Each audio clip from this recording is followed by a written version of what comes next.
آج کل دین والے جتنے ان میں تاجر ہیں وہ چلے جاتے ہیں اپنی دکانوں پر، جتنے کارخانوں والے ہیں ناشتہ کر کے پھر چلے جاتے ہیں اپنے کارخانوں میں، جو مزدور ہیں وہ چلے جاتے ہیں مزدوریوں میں، جو زمیندار ہیں وہ چلے جاتے ہیں زمینوں میں، پیسہ کمانے میں ظہر تک لگے رہتے ہیں۔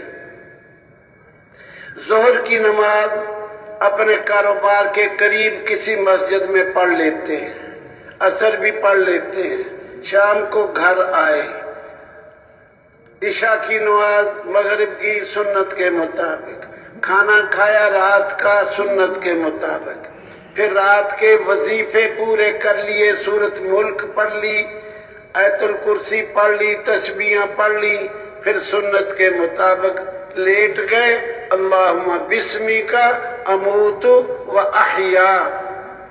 اب دین کیسے پھیلے مجھے یہ تم سارے بتا دو، سارے لاہوریے، سارے گجرانوالہ، سیالکوٹ، یہ سارے ارد گرد جو آئے ہوئے ہو، پہلے یہ بتاؤ جو میں نے کہا ہے اسی طرح کرتے ہیں یا ناشتہ کرنے کے بعد سارے تبلیغ پہ نکل جاتے ہیں؟ کیا کرتے ہیں؟ ناراض نہ ہونا، بات سمجھنے کی کوشش کرنا۔ ہاں،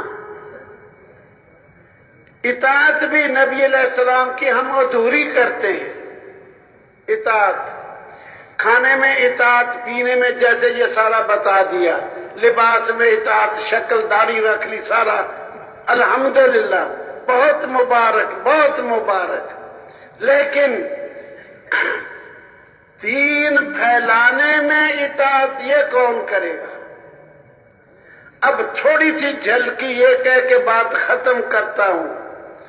نبی علیہ السلام غار حرا سے جو نیچے آئے اکیلے تھے، سارے عرب میں بت پرستی، کوئی ایک بھی اخلاص کے ساتھ کلمے والا نہیں تھا، بتوں کی عبادت تھی، شرک تھا، کفر تھا، بے دینی تھی، لڑائیاں جھگڑے تھے۔ امام الانبیاء نیچے آئے، 23 سال زندگی گزاری، 23 سال، 23 سال میں 1,24,000 انسانوں کو کفر شرک سے اللہ کے فضل سے نکال کر صحابی بنایا۔ اتنے اونچے یقین والے، اعمال والے، عبادات والے، اخلاق والے 23 سال میں ایک امت بنا کے قبر میں چلے گئے۔ ایسی امت بنائی جو چند سالوں میں ساری دنیا میں دین پھیلا دیا ان صحابہ نے اللہ کے فضل و احسان سے۔ اس میں اطاعت کون کرے گا؟